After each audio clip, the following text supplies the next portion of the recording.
করি, সমস্যা নাই। আমি কিছু বলছি না, তুমি তোমার বাসায় যাও। বাংলাদেশের আইন কতটা জঘন্য হইলে এর মতো একটা মহিলা ধর্ষণ মামলা আমাকে দিতে পারে? 50 বছরের একটা মহিলা আমাকে ধর্ষণ মামলা দিচ্ছে। তাকে কিভাবে ধর্ষণ হয়? তোকে কিভাবে ধর্ষণ হয়? সেটা তুই কোর্টে যেয়ে প্রমাণ করিস। কোর্ট তো তোর কি না, তোর বাপের না কোর্ট? তোর বাপ আর্মিতে, তোর ভাই আর্মিতে, তোর জামাই আর্মিতে, তোর 2টা জামাই আর্মিতে। তোর তো আইন কি না? আর আমরা তো গরিব মানুষ, আমাদের তো সময় নাই, আমাদের তো এই সমাজে কোনো ছাই নাই।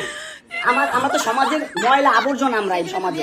আর তোরা হচ্ছিস সমাজের অনেক উচ্চ মানের মানুষ, অনেক ক্ষমতাবান মানুষ, এই জন্যই নাকে দড়িটা ঘুরাইতেছিস আমাকে, তুই বুঝছিস? হ্যাঁ, বিএমডব্লিউ নিয়ে যোগ্যতায় চালাই, তোর টাকা দিয়ে চালাই না, যোগ্যতা চালাই, কামাই করে চালাই। হ্যাঁ, বড় লোক হইতে পারবো না? কোথাও লেখা আছে গরিবরা বিএমডব্লিউ চাইতে পারবে না, গরিবরা বড় লোক হতে পারবে না? কোথাও লেখা আছে? হ্যাঁ, কোথাও লেখা আছে? না হলে ওই মেয়েদের বাসায় যাও, যেখানে যাচ্ছিলে সেখানে যাও। তোমার কাপড় চোপড় নিবা? অবশ্যই নিব। দাও, ব্যাক করে দাও।